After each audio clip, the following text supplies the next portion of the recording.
This is Death or Prison, brought to you by leanonmeusa.org. We bring you stories of hope and encouragement. Hello and welcome to the Death or Prison podcast, brought to you by leanonmeusa.org. I am Johnny Branham. I'm Oswald Newbo. And I'm Patrick Mahoney.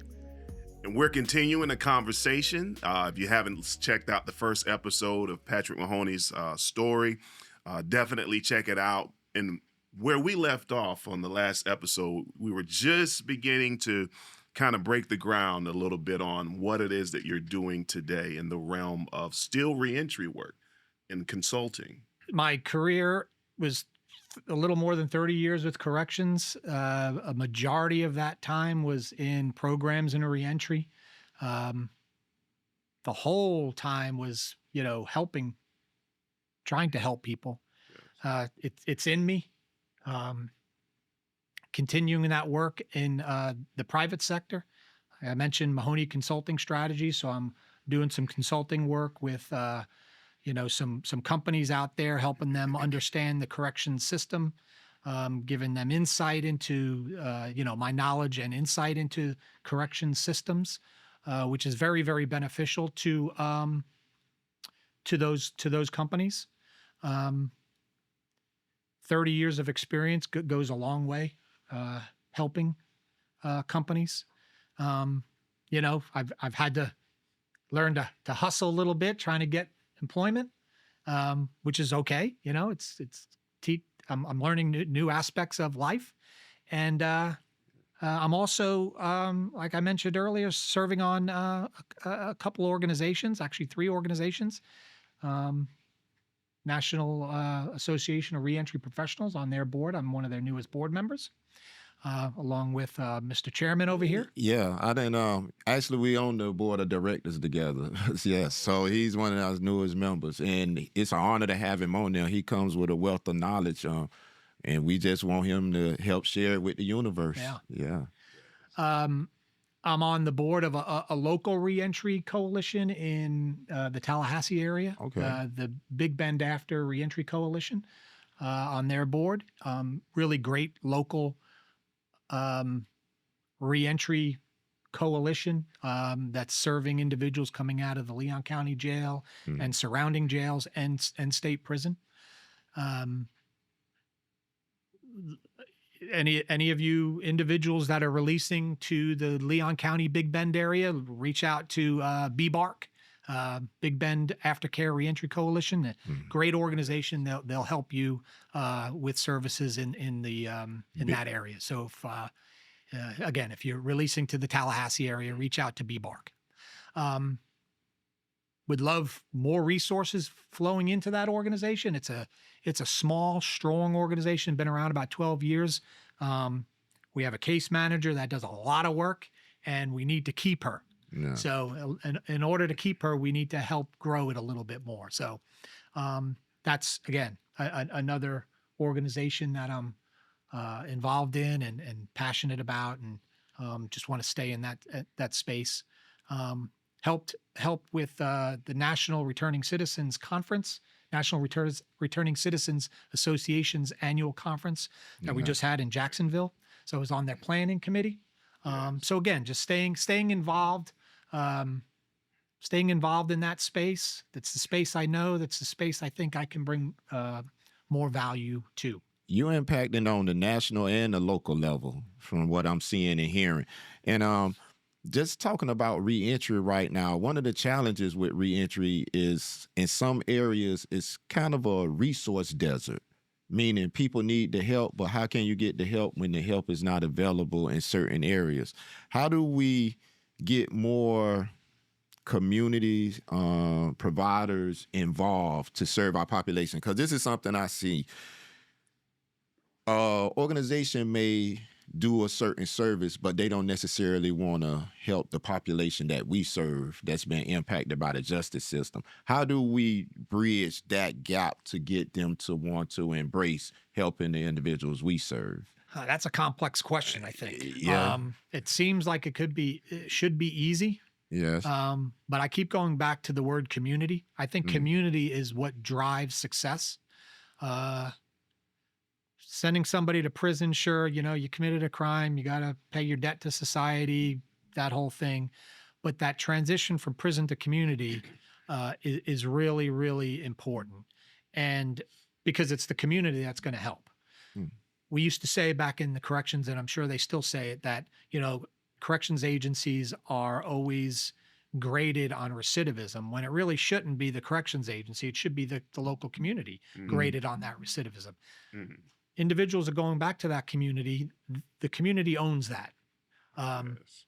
You say a resource desert. Yeah. Resource desert. In some areas. Yeah. In some areas. Yeah. Oh, yeah. Yeah. In Florida, you got a lot of rural areas that's resource desert.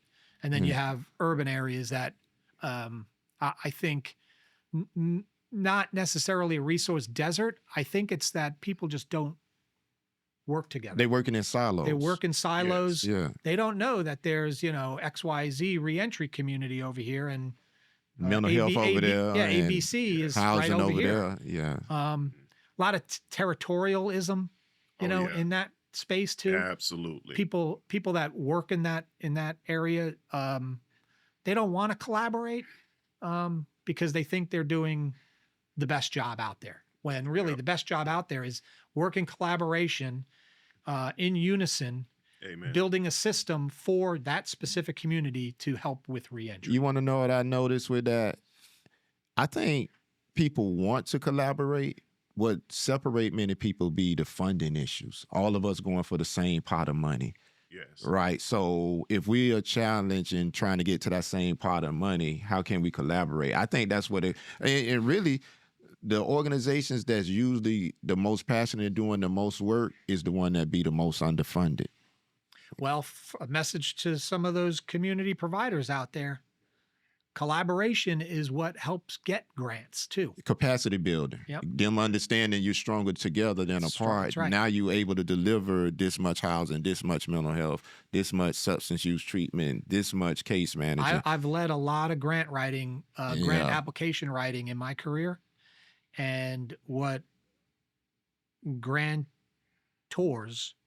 want to see is that collaboration. Yeah. They don't want to see just one single Yes. entity making no strides. They want to see collaboration. Right. So for those of you out there listening who out there want to save the world and help others, understand we're stronger together than apart. What that means is no one agency could do everything for everybody. So it's going to take the collective to get to where you want to go. And I think that's something people miss. It sounds like you understand that. Maybe that's a great message as you out doing your work, is bringing the collective together in different places.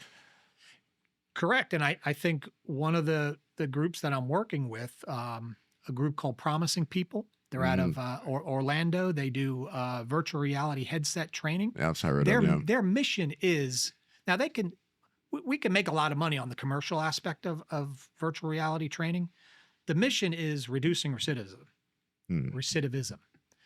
Their mission is to help individuals that are in prison and releasing from prison. So that's their mission. And what is really inspiring working with them is their collaboration. They collaborate with so many different community providers, Salvation Army, St. Peter Claver. They have partnerships with Belmont University in Tennessee, just partners all over the place. So this is a business company that wants to make money, and they're partnering with so many different entities. And it's a great model for reentry. So what exactly is it that they do? So Promising People virtual reality headset training is a training aspect through virtual reality goggles. So they provide career and technical education within the goggles. Okay. They provide a variety, like 20 plus career and technical. So let me ask you, I could learn how to become a plumber, and could it train me through the virtual? Is that what I'm hearing? That's exactly what it is. Oh, I could learn how to do their flagship. electrical. Their flagship program is an electrical helper certification. And again, this is the collaboration part, not through the Promising People technology, but they have a partnership with Valley Forge Military College. Okay. So individuals are going there, and you don't need much space. You can just sit here and put the goggle on, and you're in this training world in the virtual reality, and you're learning how to be an electrical helper, and you walk away with a certificate from Valley Forge Military College. Okay, that's good. Yeah. You know what I like them to train me on? I like to know when this headset break, I need to be trained how to fix that to make some money. Well, how about that? I think AI is going to take that over. Oh, man. Yeah. No, and then they have a variety of other programs. They have So it's accredited. a high school, yes, a high school diploma program within with their partnership with American High School. Okay. So again, that is building on the correction system that kind of caters to the GED. Yeah. Everything's a GED in prison. Virtual reality training headset is a high school diploma from an accredited American high school. Yes. I actually had the opportunity to visit that Orlando office, put the VR headset on, walk through some of the electrical training. It is phenomenal. And speak to the time that it takes, because there's a time element where if you didn't have the VR, you were going through electrical training, that VR kind of helps you to capture that same information more speedily. Right. VR has a tendency to speed up the learning process. The learning process. There are now studies coming out showing how much more VR, virtual reality, is more effective than traditional training back and forth. Right. So somebody going through the electrical training program in a traditional setting could take, I don't know, 2, 3, 4 months, whatever. This speeds it up because you're in your own world, where they're finishing up in just a couple weeks. Yeah. I think we had one individual get their training certificate in a week. It make it seem more hands-on, probably. That's what I'm assuming through the virtual reality. So yeah, and I don't want to get too much into this, but virtual reality, there's a lot of stories and studies coming out on just the pace of it. If you want to search, Jaden Daniels, the quarterback for the Washington Commanders. Okay. He used virtual reality training when he was in college when he got hurt. So he was not sitting around watching everyone else play while he had a hurt leg. He was training in virtual reality, where after he came out of his injury, he was just as faster as his backup was during that, because of the speed of it. Which it's just a great technology, and now we're bringing it into the correction system, which is great. I mean, based on your prior experience, your life, some of the testimonies that you've encountered with the men and women that you've helped over the years, what is your vision now for what it is that you're doing, and how have you looked at the system as it was when you were in, and things that you're looking to change now that help to shape that vision? My vision, once I retired from corrections, was to my thought process was to use my knowledge, skills, and abilities, 30 plus years in the correction system, leading up to, leading the third largest prison systems programs and reentry efforts, using that knowledge, skills, and ability to help the private sector that's in this space succeed as well. I think taking me outside of bureaucracy, taking me outside of the restraints of government, I have a lot to offer because of that. There's so much, so many programs out there, and I've learned this more once I retired. There's so many programs out there. There's companies that work for a profit, but are in this space, that just don't know the system. And I've had many conversations with individuals that are on the outside, that I sit back and I'm like, how do you not know this? Because it's easy for me to say I grew up in it, but just simple things like who to contact. It's I can help that in that respect. And I think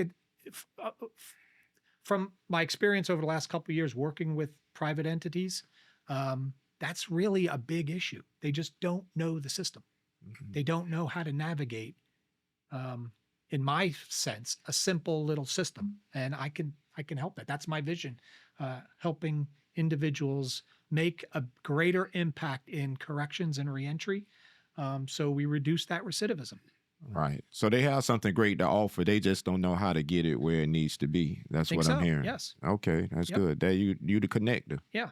And knowing a corrections culture, it goes a long way too, because then once these entities know how to navigate the system, then you got to kind of guide them on how to communicate within the system. Yeah, because Right. corrections a different type It's of oh yeah, it's a different animal. Yeah. Yep. Oh yeah. Some of the stories from back when you were working within the system, as far as doing programs and things of that nature, how do you remember some of those testimonies, and how do they impact the work and the vision that you're doing today?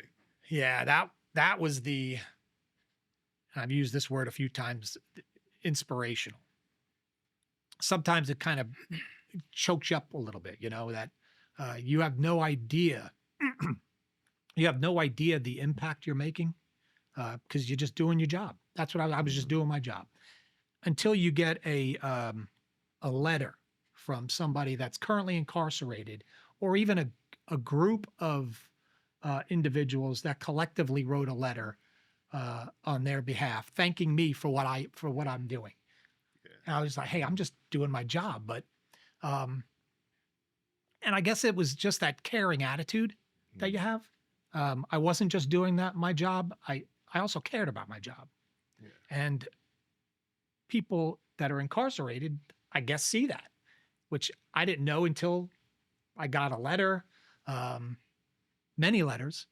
I've had little trinkets made for me by people in like the carpentry program at one of the institutions. They made me a little wooden trinket that's got my name on it. Never asked for it. It just showed up on my desk one day, and I was like, wow, this is nice.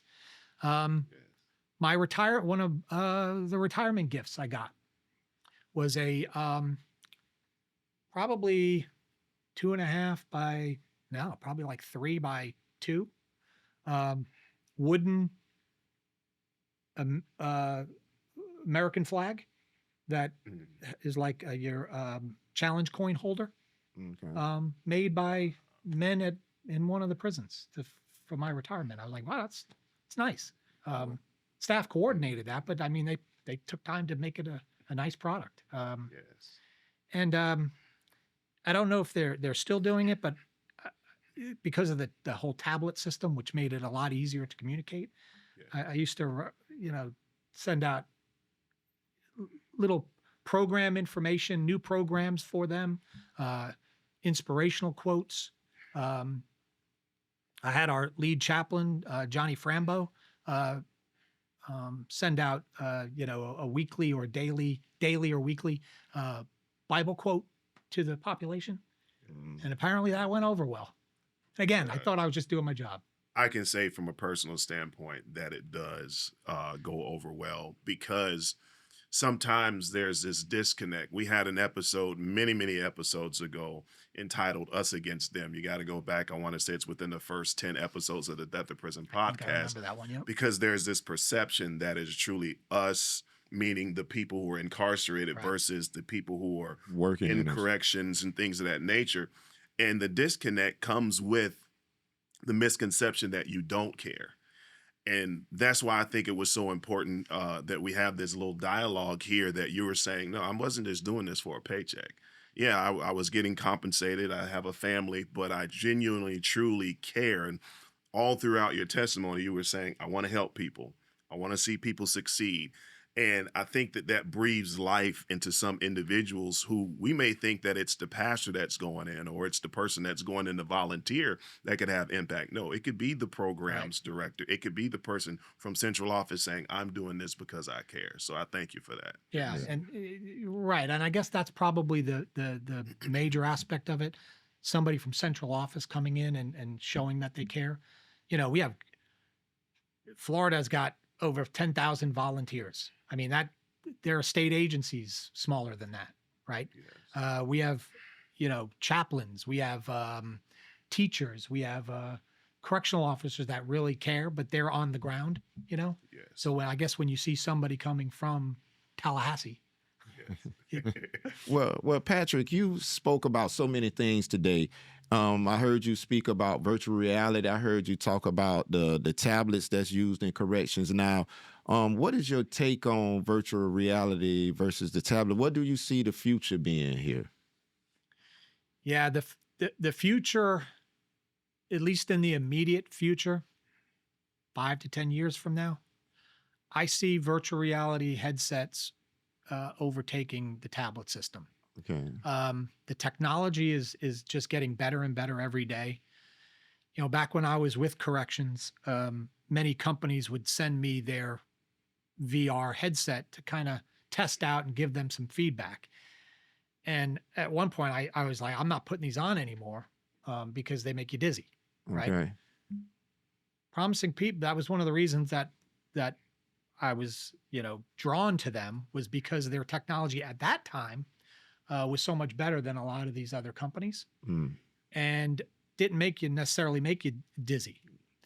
The kids these days, VR headsets, it's a big commercial product. Our population in prisons getting younger and younger. So I see, and there's so much value to the VR. You can have everything in there. You can sit there on your bunk watching a classical concert just in the VR. I mean, it's a good entertainment. You can do your homework in it. Part of what Promising People has is what they call VR law. So it's an aspect of being able to consult with your lawyer through VR. And it's not, there's an avatar type of concept to it, but you're actually shaking hands with them. You can feel the hand, your hand vibrate or the head vibrate. So the technology is just so great that I foresee VR headsets taking over the tablet system. Fuse out. Well, hopefully it's adaptable not only in Florida but nationwide. Do you see that in Florida? Is that a nationwide vision It's see? nationwide. Nationwide. Worldwide. Okay, that's great. Worldwide. Yep. That's even bigger. Yep. Yeah. Yep. Where do you see the work that you're doing from a personal standpoint, whether it just involves VR or the other organizations? Where do you see yourself in the work that you're doing affecting this community, the reentry community, corrections, and so on and so forth? Just say in the next 5 years, vision casting. Well, I think my interest level and my passion for that work will help. Of course, everybody that's out here, we want to make some money. I want to make some money. I want to put some coin in my pocket, but I want to do it in a way that's going to be fulfilling for me. And this space, helping people, helping organizations, helping our community, making our community better. And I think all these aspects, and I highlighted Promising People because I think it's just a great technology. Technology is the future. Yes. So this is an avenue where I can use my knowledge, skills, abilities, passion for this work to help a company and to help society along the way. I think that's where we are in the next 5-10 years. It's a win-win. And I just was sitting here thinking of legacy building. When it's all said and done and the legend is wrote about Patrick Mahoney, what would you like the world to know about the impact you left in the world and society? Just loosely, what would you like that legend to read? What would it say? What would you like for it to say? So that's a question I would never pose to myself. Yeah. So thank you, Oz. I appreciate that. The legend of Patrick Mahoney. He was. He cared. He helped people. He held people accountable when they needed to be held accountable.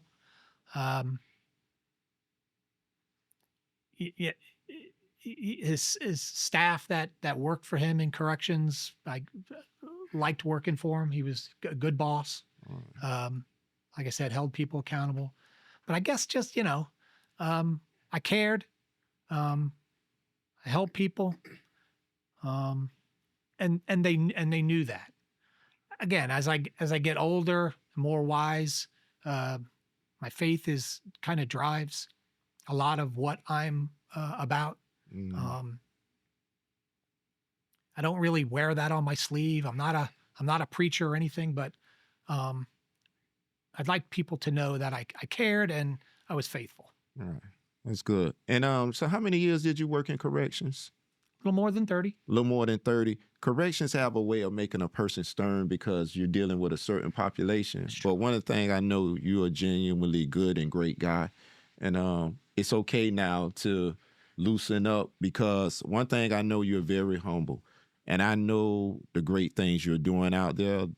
The world needs to see it. You don't worry about credit. You just do the work. But I think that will be what others will say about you. And it's okay to loosen your guard and be what that vessel that the higher power want for you to be. Because it's in you. You doing it. You stay humble. But I just believe that the work for so many years keep you tight like that. But I think they need to see that soft heart. I remember when I graduated, our president over the school say, hey, as you go out there and be more successful, remember to keep your heart soft. Yeah. And I believe you got a soft heart. The world needs to see that soft heart and all that, the great things you want to do. And you say that you're not a preacher, but there is a saying before we close where it's not a biblical saying, but it's actually in the Bible without saying it this way. But preach the gospel and if necessary, use words. So you're preaching the gospel by what it is that you do. Yeah. And that's more than anything that anybody could ever say.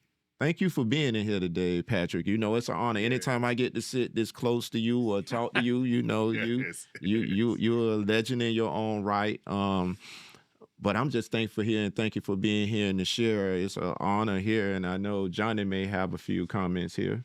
Yeah, it's just been a blessing. I know that it's going to be a blessing to the those who are watching to hear and see from someone who is, you know, at that top position in central office and that has that heart and still has that heart and is still working. So thank you for what you do. Thank you for the invite. Say that again, Johnny. I think y'all out there don't realize this is somebody from central office that when he retired, he still cared enough to still help this population. Yes. That can't be emphasized enough because most people walk away. I'd be fishing right now. Well, no, there's many of Patrick Mahoney's out there. I gotta. That's good. Being now in the community and able to see that, there's a lot of Patrick Mahoney's. That's a good thing. But no, thank you for the invite. I appreciate it. Thank you for allowing me to speak to you, and hopefully my message resonates. Right. Thank you. This has been the testimony of Patrick Mahoney. Thank you again so much for sitting here with us on the Death or Prison podcast. This is the Death or Prison podcast, but we say choose life.